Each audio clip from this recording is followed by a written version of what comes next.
welcome everybody so far. I'm going to give people a couple more minutes to come in, and then I'll do our introductions and we'll get started, okay?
All right. I'm going to go ahead and run us through our introductions, and then we'll go ahead and get started, you guys. My name is Megan Simons. I'm a clerk at the library. I'm standing in for Morgan, who who is having her first anniversary tonight. So she's been married a full year. It's really her story is just really cute, really exciting. So I'm here so she can go on a nice little date. Um, anyways, uh, tonight we are here for the third out of three sessions on our teen mental health panel. With us tonight, and has been every week, we're so happy that he's been here, is Chris Guzniczak. He is a licensed professional counselor at Flower Mound Counseling. He helps young and not so young adults and teenagers effectively manage depression, anger, unhealthy addictions, and relationship challenges. Chris also runs outpatient groups for adults and adolescents at Carrollton Springs Behavioral Hospital and changes outpatient treatment centers. Chris followed his passion to help people as a therapist after 20 years of successful technology sales, management, and training. And so tonight, too, some of you may have questions. That's totally awesome. We love questions. If you do have any, you could pop them into the Q&A or into the chat. I will be monitoring them, and I'll be asking your questions for you at the end of the session.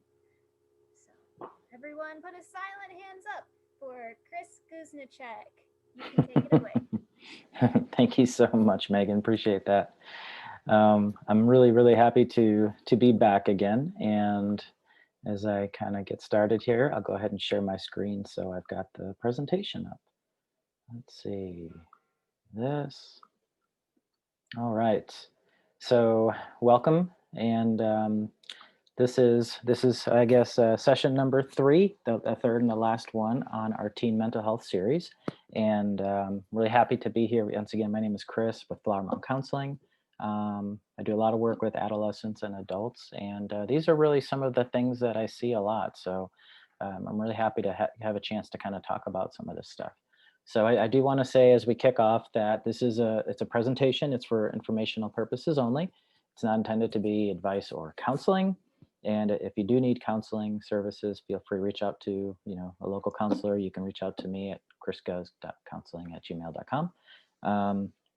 But just this is these are heavy topics at times, so we have to be real careful about privacy and so forth and stuff like this. So anyway, the first session was really around kind of understanding those emotions, understanding, what does it say about me that I'm struggling with some of these things, and then also what are some of the positives that I get out of those emotions. And it's a really cool topic. So if you didn't get a chance to see that one, I strongly recommend it. And from there, we went into really challenging those negative thoughts, those those thoughts that we believe are so true, but a lot of times we kind of twist the truth on ourselves. And we talked about those distortions and so forth in session two. And we really used the example we used in session two was just to kind of explain everything was sadness and depression just in our example. And I say that because this week we're going to focus more on stress and anxiety as we talk more about kind of coping strategies and so forth. It's just kind of plays well because a lot of times when we think about how am I going to cope, we're really thinking about anxiety and pressure and stress and things like that. And these days, with between the pandemic and the challenges with school, and I know kids are worried about scholarships and getting into schools and how classes are going and stuff like that. So there's a lot of stress out there right now. So I do understand that.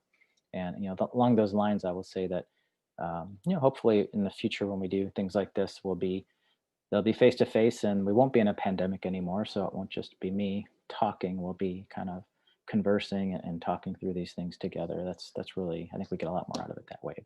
But that's okay. We go forward and we do what we can do, which is why we're here. So today there's a couple of topics. Like I said, we're gonna talk a little bit about kind of the difference between when we talk about stress versus anxiety. And then as we're talking about dealing with these feelings, we're going to talk a little bit about how there's a couple of different ways to kind of deal with them. One being really to kind of distract from it, and another really being kind of processing that emotion. And there's reasons to do both, and there's times to do both. So we're going to talk about both of those. And then if we have time, I do have a short, it's like I think a 3-minute video around anger management that if we have time, we'll show. If not, we'll kind of just keep it in here. But we'll see. Because a lot of times what happens, the reason I put it in here is because a lot of times when you're struggling with something like anxiety or depression or some of these other feelings that we keep pushing down, it kind of comes out as irritation or anger or annoyance. So it does help to have some skills there to be able to handle that. Okay, so as we kind of get into this and we talk about, so what's the difference between when we talk about anxiety versus stress? And well, we'll kind of start with anxiety. So anxiety's what's interesting about anxiety is if you really think about it, your brain is doing what it thinks it should be doing. It's for whatever reason it's feeling, we'll call it a threat, right? It's a threat to your well-being.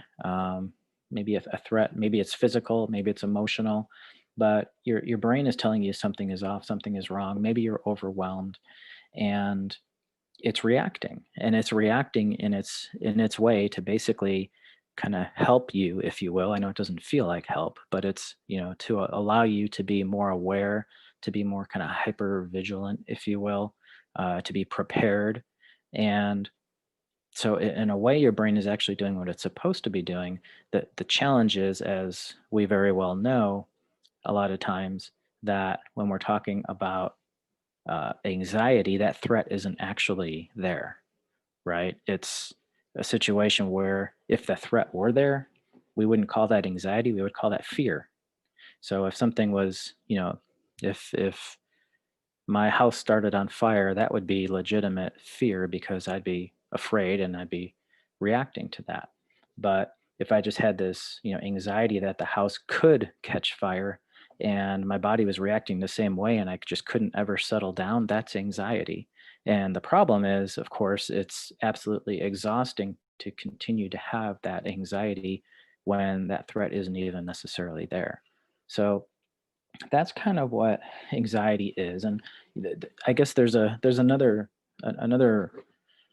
um, another kind of, I guess, like a time when anxiety, you do see anxiety. So I'm trying to think of the right kind of way to explain this, but not necessarily a threat, but sometimes what I see is that anxiety is that emotion that you experience when you're pushing down and not dealing with other emotions. So maybe you've had some really heavy, say, grief or sadness, and you've pushed it down for an extended period of time, or you're dealing with guilt over something, or shame, or something else, or even anger for that matter, and you're not allowed to be angry. And over time, as you're pushing that down, it can sometimes kind of create anxiety. So a lot of times these emotions aren't singular; they kind of play hand in hand. So when we're talking about pressure or stress, if you will, we're really talking about, I guess it can be kind of a type of anxiety, but that big difference is we're bringing into this whole this whole piece expectations. So for whatever the case may be, that pressure is around the expectations that I'm feeling that's creating this stress or this pressure, if you will. So one of the things that I always talk to kids about when they're feeling they're feeling really stressed out, really a lot of pressure to where they're really struggling with that, is we explore kind of where those expectations are coming from. You can explore, is it something that's coming from within? Is it something that's coming from an external? Maybe it's from from your peers, from your school, from your parents, from from other places, right? Or is it something that you're putting on yourself? So kind of exploring that can be helpful. And then you can start kind of asking those questions around, are these expectations, are they realistic, first of all? Are they flexible? Given that we have had some things that we've gone through that nobody expected to go through over the last 6 months, which of my expectations on myself are flexible? And then, you can kind of go from there and think about what are the things that are out of my control versus the things that are in my control. So these are kind of some questions you can ask yourself when you're really struggling with that stress or that pressure. Um, and then, the other thing that I really listen for there is there's a big difference between having a goal, wanting to achieve something, which are very, very good. I'm not. Please know that I'm not suggesting we don't have high expectations. What I'm saying is, I listen for somebody. If you say that, let's say for example, I didn't get a scholarship that I wanted, and I'm really disappointed in that. That is, you're going to be disappointed in it if you care. You are going to be disappointed. The difference is when I start hearing someone say, not that I'm disappointed, but that I am a disappointment. Okay? You hear the difference in that? It's taking something that I'm trying to maybe achieve, and I'm applying it to like myself, my core, my being, if you will. And now, not am I I'm not disappointed in maybe my actions or my results, but I'm kind of connecting that with who I am.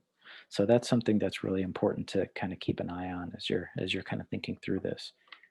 Um, okay, so yeah, and Albert Einstein said, anyone who has never made a mistake has never tried anything new. And I put that in here because I know there's kind of a culture, I guess, of perfectionism, and I think it's getting quite strong. Uh, and the thing to remember is, perfectionism is not the goal. Perfection, I should say, is not the goal, right? Perfection is something that is literally unattainable. And it's hard for us to kind of wrap our heads around this because I know as people, as kids, as students, as athletes, we all want perfection. We all want to do everything right. We don't like making mistakes. None of us does.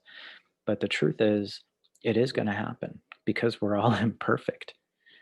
Even if you think about, you go to the think of like a professional sport like baseball, right? You can be an all-star baseball player, which is the best of the best, and as a batter, you're still only getting a hit one out of every three times or so, which means two out of three times, guess what? You're failing. You're failing at your position two out of three times, yet you're one of the best players in the league. As a pitcher, you may be one of the best pitchers in the league, but no pitcher is perfect. Inevitably, people will score on you. You will have failures. You will make mistakes, and that's really kind of important to understand. If you take it away from sports, I mean, think about it as a scholar. If you're excelling and you're getting into more and more challenging classes, perfection cannot. I mean, it's almost it's. I would think it's impossible to last, because if you continue to challenge yourself, you're going to keep pushing into more difficult topics as you get older. And eventually, you're going to get those topics where you are absolutely going to make mistakes and you're potentially going to have failures here and there. But that's how you grow and that's how you learn. And that's how you excel as a person and as a scholar and as an athlete and as everything else in life. So it's something that's really important to learn, that it is okay to make mistakes. Okay.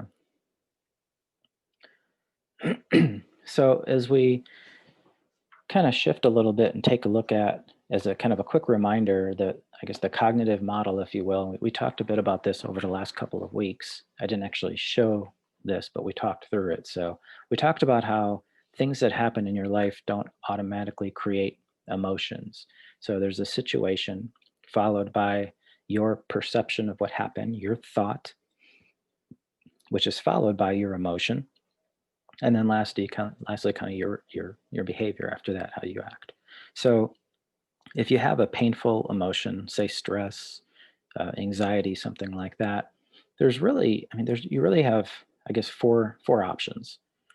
First option you always have is to not change anything and just kind of go as you're going and not do anything. Okay. Another option you have is medication, right? You can get medication for it.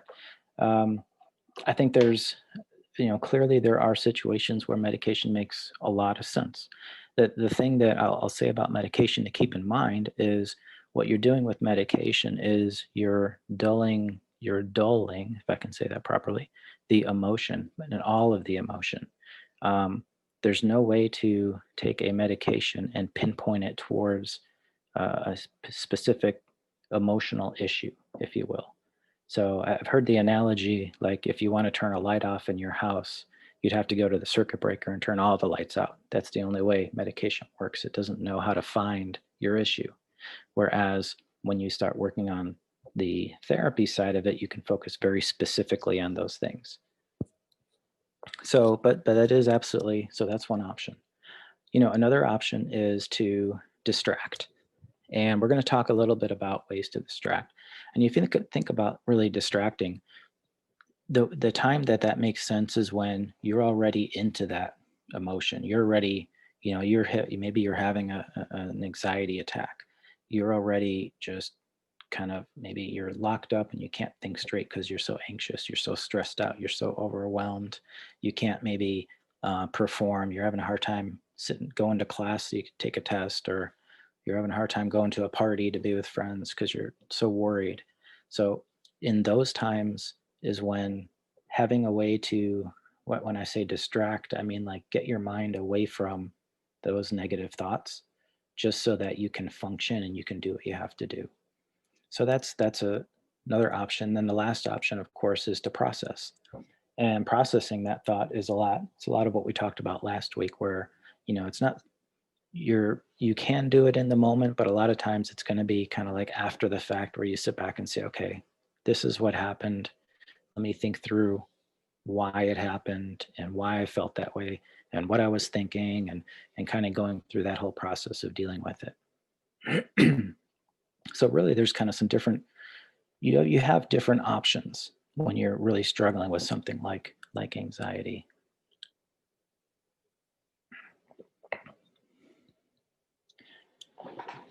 So what can I do? Okay, so what I'm going to use as kind of a guide as we go through kind of how to handle this is from a book. It's the author is Natasha Daniels, and the name of the book is Anxiety Sucks: A Teen Survival Guide.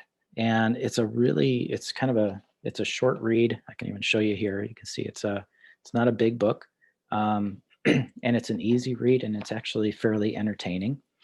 And she does a nice job of kind of breaking down how you basically battle your anxiety.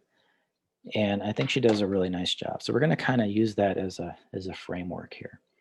And the first thing that she talks about is calling out your anxiety, and not just calling it out, but literally think about that negative voice in my head, that negative me, if you will, and giving it a different name. Don't call it me, call it, and in her book she calls it the dictator, just kind of as she goes through. So I'm gonna put that up there.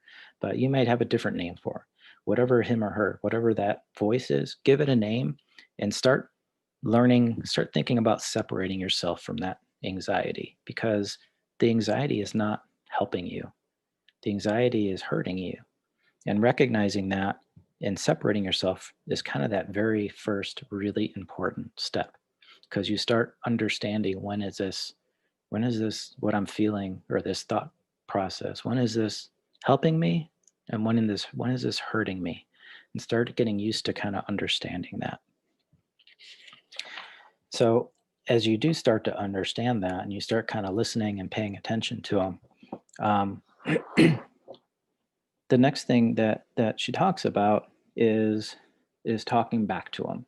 So this is kind of that concept around, like we talked about last week, where we want to start listening for those distortions in our thoughts, those things that just are us beating ourselves up, are us keeping us from doing things we want to do, are us maybe stressing out about something that hasn't happened yet, that very well may not happen, but there's a chance.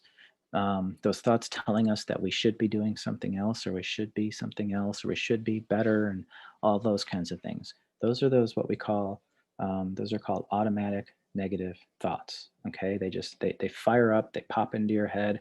That's that dictator, that voice, kind of putting those thoughts into our heads. All right. So those are things that we wanna listen for. Um, and what we're going to do is, so if you recall last week, if you were watching, I shared a tool called a mood log. What you're looking at on the screen here is just kind of a condensed version of it. It was actually an earlier version of it, but it works well for this example. It's once again, it's from Dr. David Burns. You can kind of see his name on the bottom, but he developed these tools. And what you do, once again, is let's say you get really stressed out, you come home and you say, okay, this is what happened. These were those thoughts. I had that thought in my head, like, what if this happens? And what if this happens? And what if this happens? And look at those thoughts, and then kind of scroll through and say, okay, what was I doing? Was I saying a lot of should statements about myself? Was I jumping to conclusions about what could happen, even though it probably won't happen? Um, was I, with the mental filter, was I focusing on all the negative possibilities instead of the positives? Was I blaming myself again for something that I don't have control over? Is it all or nothing thinking? So these are the kinds of things that we do to ourselves. So this is just a way to kind of analyze my thought. And then at the end, what is my self-defense? What is my rational kind of response that I can put in that place? So if my thought is, what if I go to the party and nobody talks to me? My rational response, after kind of going through all this, might be something like, well, you know what? I know a couple of my friends will be there, so it won't be that bad. If it is, I can go home. Right. Um, I had a, this, I know it's a sensitive topic, but I had a client talking about, really being worried about getting sick, because, we're all thinking about COVID right now. And he kept saying, well, I'm not really worried about death, because I know the odds are really low, but I'm scared of getting, just going through that, getting really, really sick. And I said, okay, so let's talk about it. And I had him describe what he anticipated. And this is actually an older gentleman. And he said, well, I would imagine I may end up in the hospital. I said, okay, so then what might happen? He said, well, I'd probably be there, I may be there a few days, and I might have to go through this, and I might have to go through this. And as he talked through it, he looked at me and he said, you know what? It's actually not, I mean, it doesn't sound good, but it's not that bad. I said, yeah, I know. So a lot of times these thoughts in our head, we don't take the time to really break them down and be specific and kind of challenge them. And when we do that, and we use tools like this, we can kind of realize that that anxiety or that pressure isn't as bad as I thought it was. Okay. So, okay, so what can I do? So I talked a little bit about the negative thoughts. Um, oh, before I go to distraction, and I will say, I heard a really kind of interesting podcast, and I heard the speaker say with what ifs, those what if statements. Those what if statements they can hold us back because they can be really fearful. Like I said, what if nobody talks to me at the party? What if I fail this test? What if I don't get into this school? Um, what's kind of an interesting way to handle those thoughts is flip them around.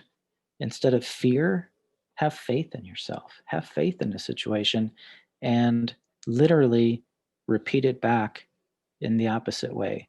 So if you say something like, what if I fail the test? And then catch yourself and say, well, what if I crush this test? Or what if I hate college? And then think about it and say, well, actually, what if I love college?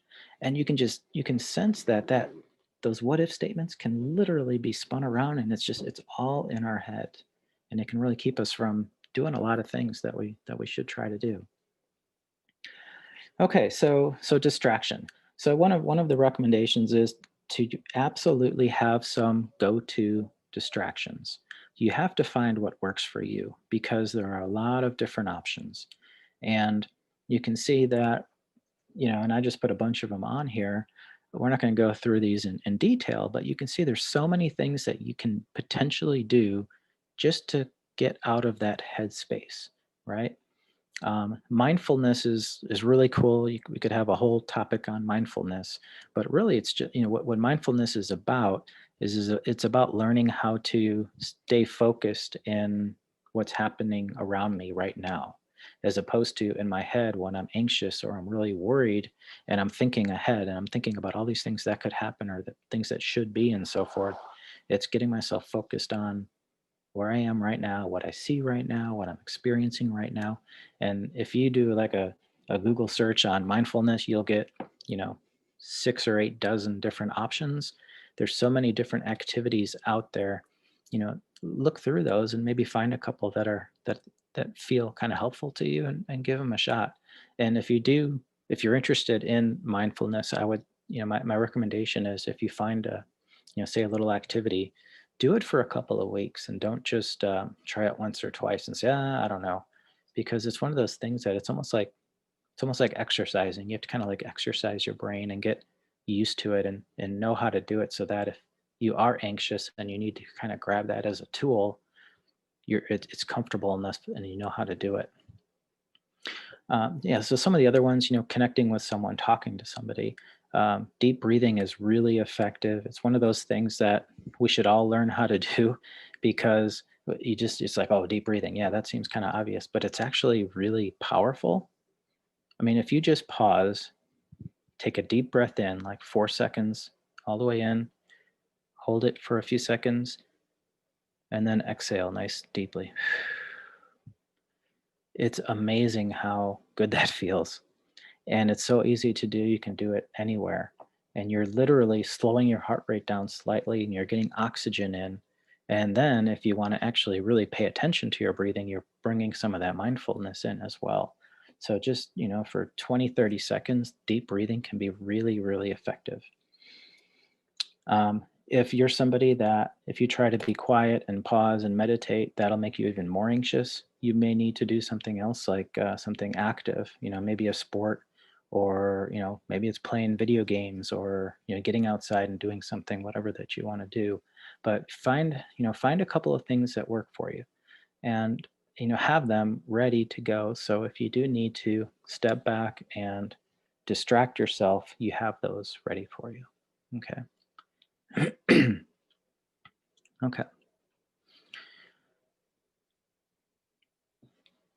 So the next step is what it says here is develop a security system.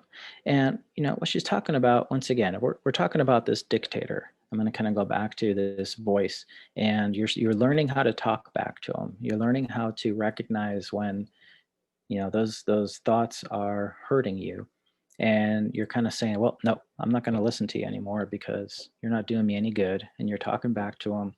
You're learning that when he does slip in and you get really anxious about something, you have some distractions as kind of another line of defense. Well, another part of the security system is okay, so your anxiety is not going to give up easy, right?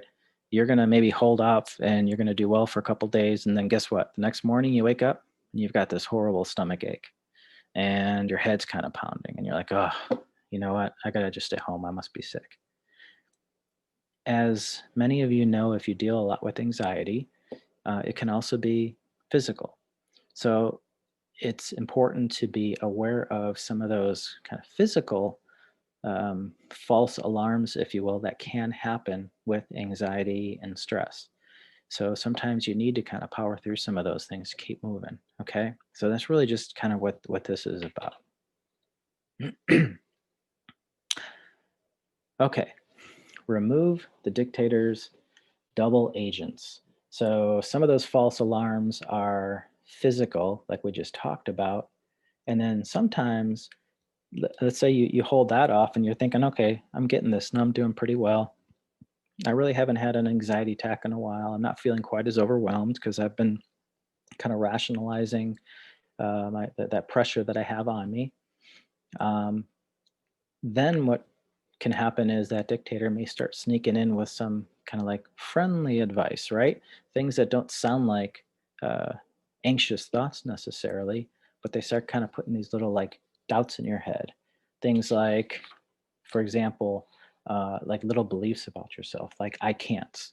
If you hear yourself saying things like, well, that's all great, but I can't really be in crowds, or I've never really been good at that. I can't really do sports. I've been pretty good in school, but I really can't do algebra. Saying things like that, those are those like little seeds of doubt that that dictator, that stress puts in your head. And the problem is, once again, is it's like it's guiding you away from potentially things that you maybe haven't tried in a while, or things that are kind of holding you back, and things that you might want to try or might want to do. So if you start hearing those I can'ts, try to flip them around. Try to say, well, I can try sports. I might not be the best one out there, but that's okay. And try to kind of talk back to those a little bit. Another one of the ways that the dictator kind of acts like, once again, a double agent kind of sneaks its way in is having this like I it's like, okay, I have a reason for this. It's kind of like, once again, it's putting these things on myself and almost like defining me as different things. Like, well, I'm not really anxious about going to the party, but I'm tired. I'm too busy. Having these excuses, having these reasons not to do things, maybe. Um, I don't want to sign up for that class because I just can't handle it. Just kind of making excuses and always having a reason maybe to not try new things, and being aware of that.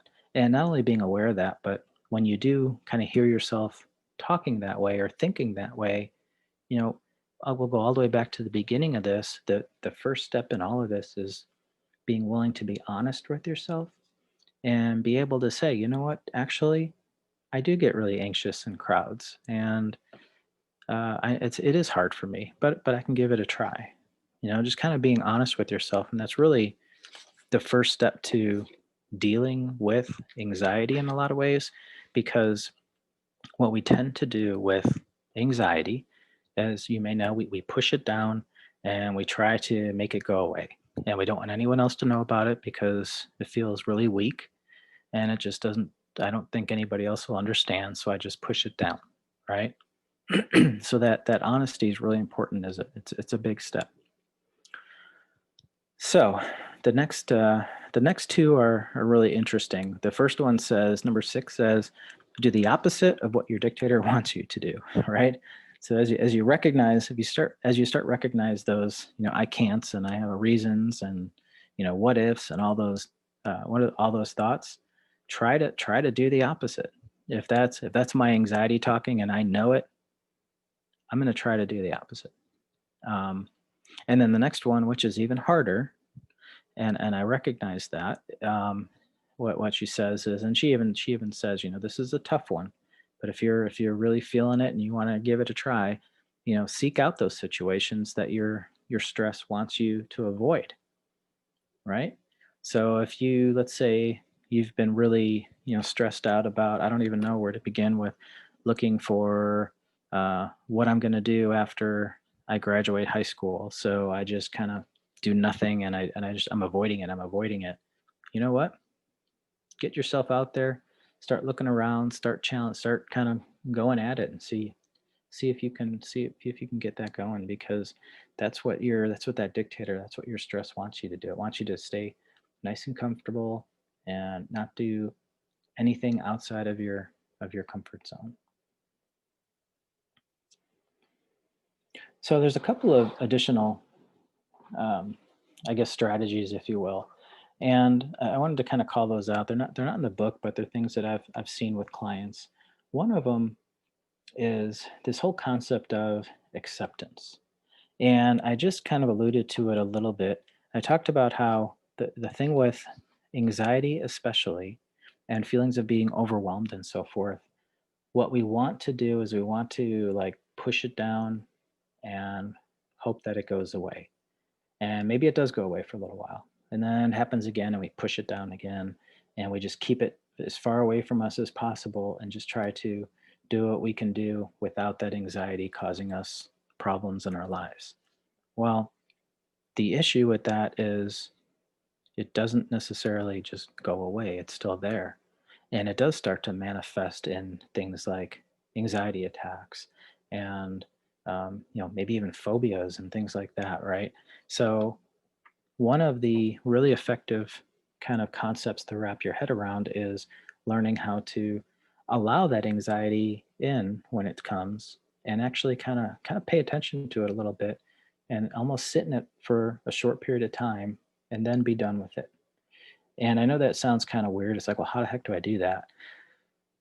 The analogy that I heard on this one is, imagine that you're sitting Imagine that you're sitting in like the living room, and there's this small child next to you, and that small child is actually your amygdala, which is a small part of your brain that really controls a lot of the anxiety.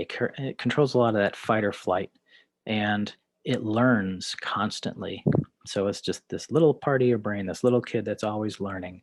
So you're sitting in your family room with your amygdala, and there's a bang on the door, and it's just a really loud bang, and you know who it is. It's your nasty neighbor, anxiety.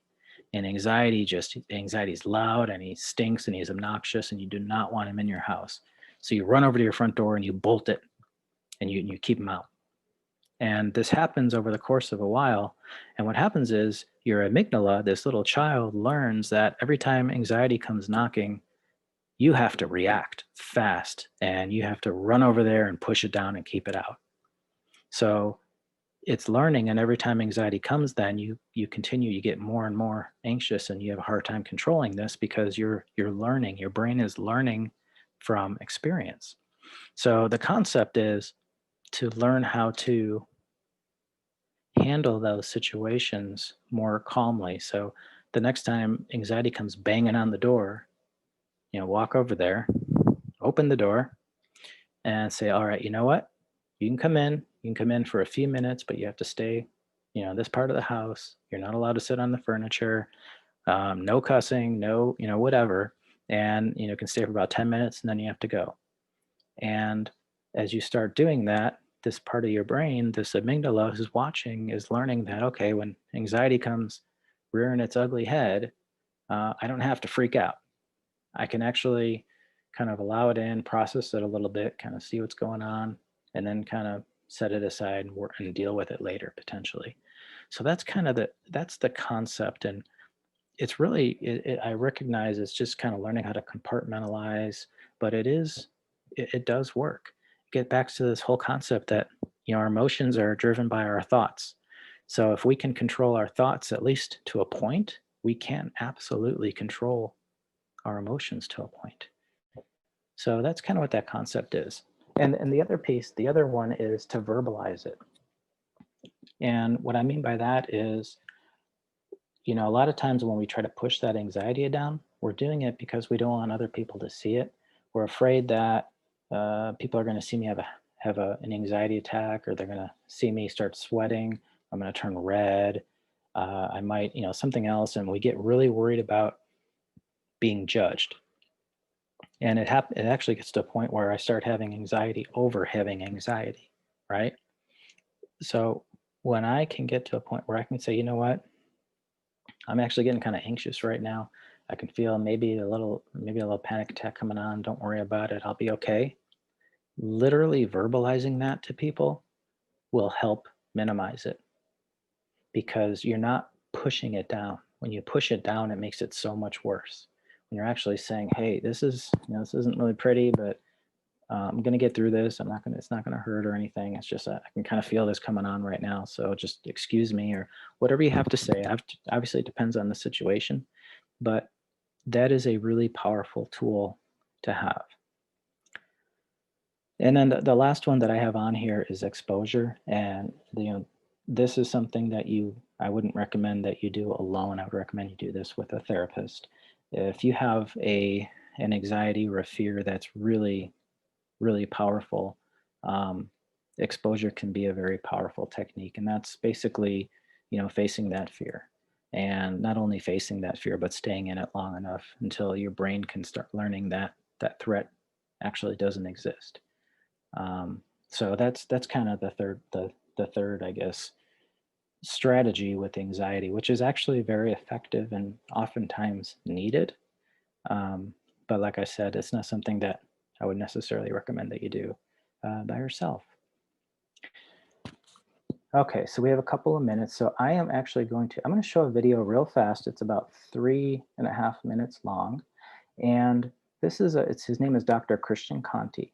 And he talks about anger. And like I said, I wanted to at least talk a little bit about anger, because I thought this was really important.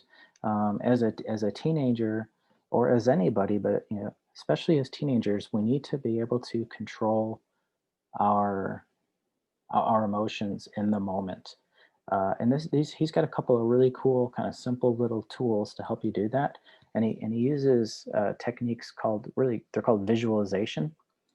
And I'm going to switch over real fast to this and see if it works. It should. Okay. So like I said, I'm going to go ahead and play this. It says 6:43, but we're only going to play about 3.5 minutes of it. And just kind of watch this technique that he uses, and you can find him, his name is Dr. Christian Conti. He does a lot of anger management work, and he has a lot of YouTube videos. So he's got a lot of cool stuff out there. So I'm gonna go ahead and hit play.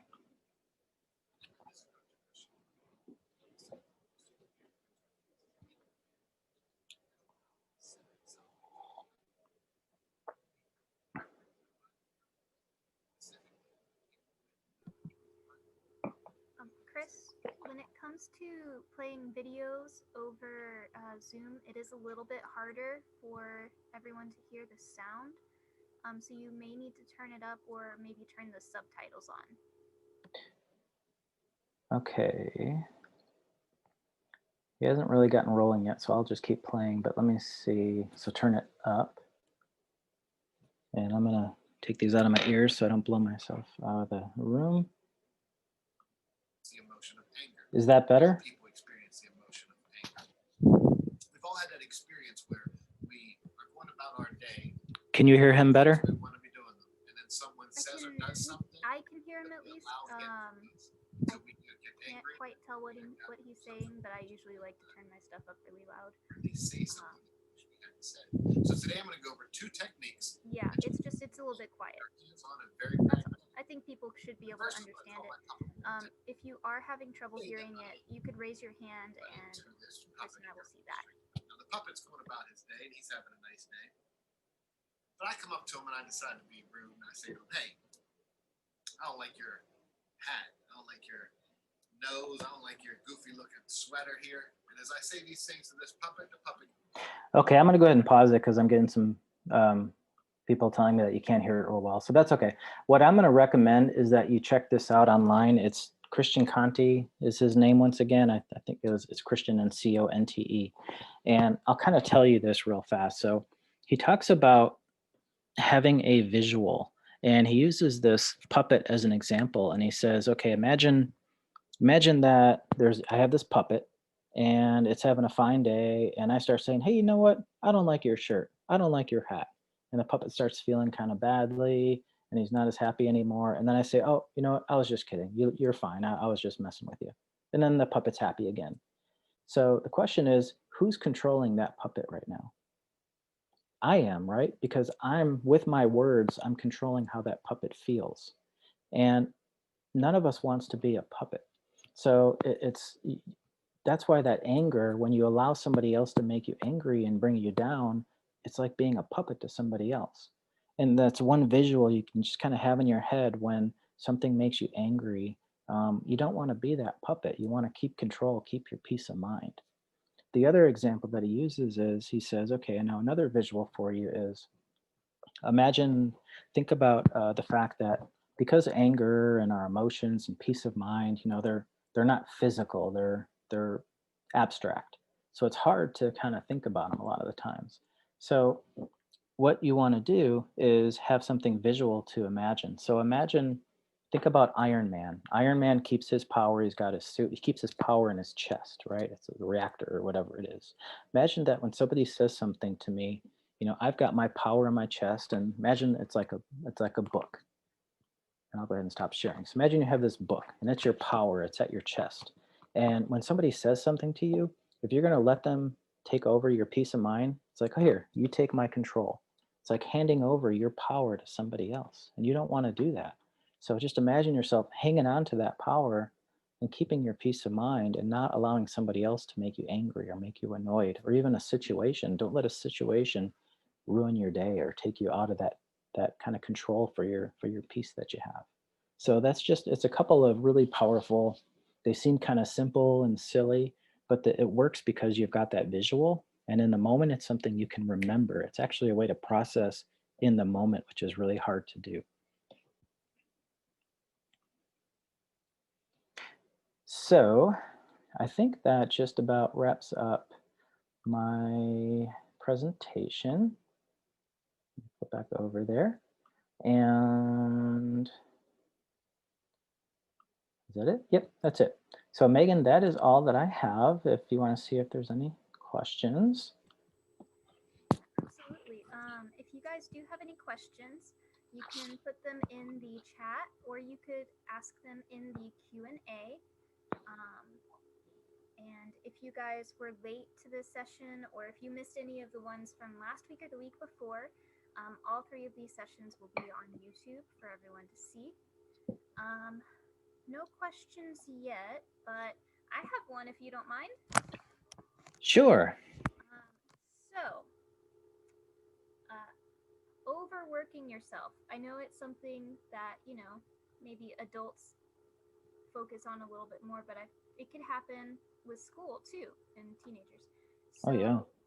how do you avoid falling into this trap of like overworking yourself and then being praised for it and just stressing yourself out more? Wow, that's tough. It's really tricky because I can't, as the counselor, I can't be the one to tell somebody how much they should work, or how much they should have, what expectations they should have, because everybody's different and people have different comfort levels, and some people are very comfortable working a lot more than others, right?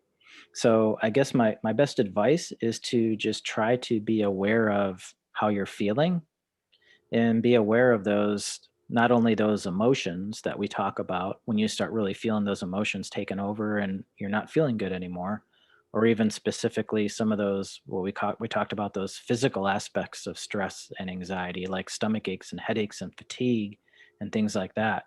When those things start happening, they're warning signs, right? That's your brain telling you something is maybe off, maybe you can't keep up with that pace. And it's a matter of kind of finding what pace feels the best for you, really. Okay. And then we did get another question in. How do we set boundaries for our thoughts. What if we let the thought in and then we go into a spiral? The spiral. Yes, the spirals are brutal. Whether you're having racing thoughts, whether it's that spiral, and when you look at actually when you read that, if you read that book, she talks about this battle of wills because it's not easy. You start talking back to one of those thoughts, and the next one comes right after it, and then they start firing away at you. Um, One of the things I recommend with my clients is, well, so depending on where you are, if you're someplace you can do this, to literally write them down, because writing them on paper kind of, first of all, kind of slows them down a little bit, allows you to kind of zero in on one and try to start dealing with that very specific thought. Because when I do it in my head, it's like that's what happens, is like this wheel. And as I'm like, oh, this is actually, I recognize that it's anxiety. I know, I don't believe that, I'm not going to fall for it. And then the next one comes, and then the next one comes, and then I get stuck because it's in my head. So that's, I would recommend, when that happens, if you can write them down, write them down. If you can't, that might be a situation where you need to almost, I guess, abandon the thought challenges and go for one of those distraction modes and just try to relax and try to calm down, and then come back and deal with those thoughts when you're calmer. Um, I don't know. Was the question for a specific like stress or anything like that, or was it more general? I don't recall. It does not say. It was more general, just Yeah, yeah. setting boundaries for our thoughts. Yes, yeah, yeah. So it's a marathon. It's not a sprint, and sometimes it'll work, and sometimes it won't. And I think as you get more used to doing it, you'll get better at it for sure. You'll start to recognize which thoughts are things that you even have to deal with, and which are the ones where you're like, you know what, that's just my doubt creeping in. I know that's not real. And you're going to learn which ones you can actually start dismissing. And we've got another question up. Um, One of our participants asked, how can I tell what an anxiety thought is? So, what's an anxiety thought? What's a good example of that? Yeah, good question. So anxiety thoughts, they tend to be in, there's kind of I guess a few different themes of anxiety thoughts. Um, they might be, for example, let's see, actually, I'll tell you the very specific examples she uses in the book, because that Natasha talks about themes of anxiety thoughts, if I can find it while I'm talking, because I can't think of them. So thoughts around things like feelings like I have to be perfect, thoughts around feelings like people are judging me, like I'm not good enough, like maybe thoughts around like I'm not safe, even though I am safe, these feelings like I'm not safe. So that tends to be a theme. Sometimes there's themes about being hurt or even dying in situations. Um, there can be anxiety thoughts, like I said before, very specifically about anxiety. So if I start having thoughts like, oh my gosh, I'm going to have an anxiety attack today, I'm going to have an anxiety attack today, what am I going to do? What are people going to, are they going to notice? How am I going to handle it? So a lot of times we have those thoughts very specifically around having an anxiety attack in front of other people. Um, so and as you become more aware of it, it's so the process, like last week I showed you the mood log. It's when I'm feeling really anxious or a lot of pressure or really overwhelmed or something like that. As I start writing those thoughts down, I can look at them, and I'll start finding those, once again, those distortions in those thoughts. And as I find those distortions, that's when I can pinpoint, yep, that's anxiety. When I'm assuming the worst and I'm focused on the negative, when I'm blaming myself for stuff, when I'm worrying about things that I don't need to worry about, all of those things are things that we do. Good question. And then we do have a third question for you. And I think, given the time, this is going to go ahead and be our final question. Okay. How do you get over your anxiety thoughts when they keep pressuring you? How do you get over your anxiety thoughts when they keep pressuring you? So yeah, the best way I can answer this is if you go back to thinking about what our options are when we have anxiety, we can either distract ourselves and get out of it, or we can really process it. And I would think that really, from a long term perspective, the way to do it is to really take the time to process that anxiety and understand what it is, what's off in my life right now, what am I overly anxious about, and try to deal with those kind of deeper concerns that you have. That's how you do it long term. So it's it's the harder road. It's work, and I recognize that. I know it's not easy, but it is absolutely something that I know you can do. Everyone, thank you so much for coming. Thank you for all of you who are at all three. Great dedication. And for those of you who are here today, thank you so much for showing up. We really love that you guys were here. We were so glad to offer this program for everybody. Chris, thank you for being here all 3 weeks as well. It's been a joy to work with you. If you guys do have any more questions, his email and contact information was on the last slide. And you will be able to see that on the YouTube video as well. And we're so happy you guys were here. Thank you so much, everyone. Y'all have a good night. Bye. Thank you.